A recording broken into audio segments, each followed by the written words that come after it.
जय महादेव दर्शकों, इस वीडियो का उद्देश्य वास्तव में यह है कि सामूहिक पूजा को आप समझिए, इसकी वास्तविकता क्या है, इसकी प्रासंगिकता क्या है और क्या सामूहिक पूजा में शामिल होकर आप अपने किसी भी समस्या का समाधान पाने में समर्थ हो सकते हैं या नहीं।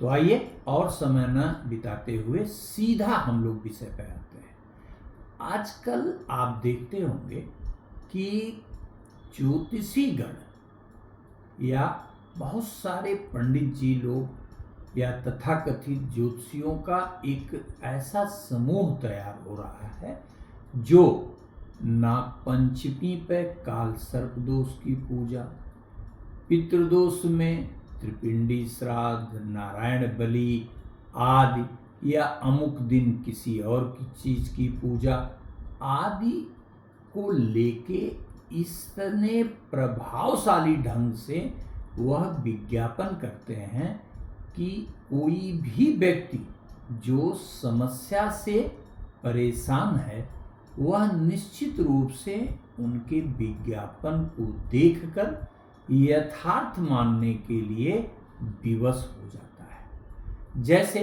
उदाहरण के तौर पर आपको ऐसे बहुत सारे तथाकथित ज्योतिषी मिलेंगे जो वर्तमान में चल रहे पितृपक्ष का लाभ लेने के लिए किस रूप में, अधिक से अधिक धन कमाने के लिए क्या कर रहे हैं कि सामूहिक पूजा का आयोजन कर रहे हैं और सैकड़ों लोग, हजारों लोग अपनी समस्या का समाधान पाने के लिए उनका रजिस्ट्रेशन भी कर रहे हैं, पैसे भी दे रहे हैं।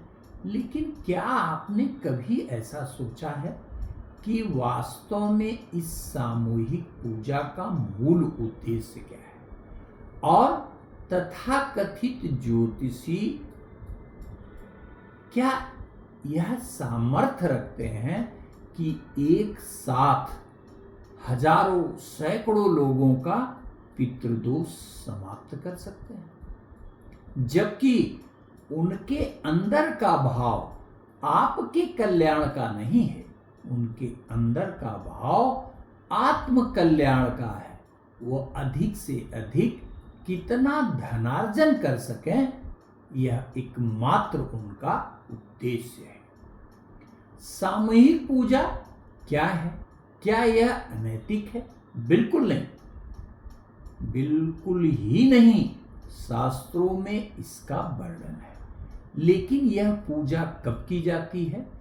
जब जलावृष्टि हो, सूखा हो, कोई आपदा हो, कोई ऐसा महामारी आ जाए तो हमारे शास्त्रों में भिन्न भिन्न मंत्रों का संपूर्ण गांव, संपूर्ण समाज मिलकर पूजा का आयोजन करता है और जन कल्याण हेतु परमात्मा से प्रार्थना करता है कि हमारे इस समस्या का समाधान करिए। लेकिन मान लीजिए कि पितृपक्ष है। अब महान पंडित जी लोग क्या कर रहे हैं कि 100, जिसके क्लाइंट 100 हैं, 100 लोगों को एक साथ बैठा के 200, 500, 1000 नाना प्रकार के लोगों का पूजन पितृदोष समन के लिए कराते हैं।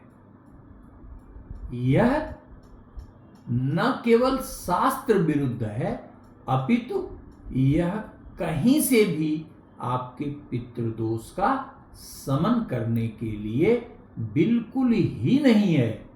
इससे कोई लाभ नहीं हो सकता और न शास्त्रों में ऐसा कोई वर्णन है कि मान लीजिए, मैं छोटा सा उदाहरण बताता हूं। मान लीजिए इस देश में लाखों लोग बेरोजगार हैं। अब मैं या कोई तथाकथित पंडित ये कहे कि जितने बेरोजगार हैं मेरे वहां रजिस्ट्रेशन कराइए, मैं सामूहिक जो है वो पूजा के द्वारा ऐसे मंत्र का आवाहन करने जा रहा हूं कि आपका बेरोजगारी निश्चित ही दूर हो जाएगा। या मान लीजिए ऐसे बहुत से दंपति हैं जिन्हें संतान नहीं है, तो मैं ये कहूं कि सारे लोग रजिस्ट्रेशन कराइए और अमुक दिन, जिस दिन भगवान श्री कृष्ण का जन्म हुआ, जन्माष्टमी के दिन हम वंश गोपाल मंत्र का 1.25 लाख जप कराकर आपकी गोद भर जाएगी। या कोई भी नाना प्रकार की समस्या, देखिए कोई भी पूजा का फल, यह सदैव ध्यान रखिए, अगर आपकी समस्या व्यक्तिगत है तो उसका सबसे कारगर उपाय यह है कि आप परमात्मा से स्वयं प्रार्थना करें और अपनी सामर्थ्य के अनुसार अधिक से अधिक प्रार्थना करने का उपाय करें। अपने आचरण के द्वारा, मंत्रों के द्वारा, दान के द्वारा, जनसेवा के द्वारा और अन्य प्राकृतिक माध्यमों के द्वारा। यदि आपसे संभव नहीं है तो योग्य ब्राह्मण की तलाश करें और अपने सेवा द्वारा ही यज्ञ और अनुष्ठान में सम्मिलित हो, माने अपने कार्य के लिए ही आयोजन करें।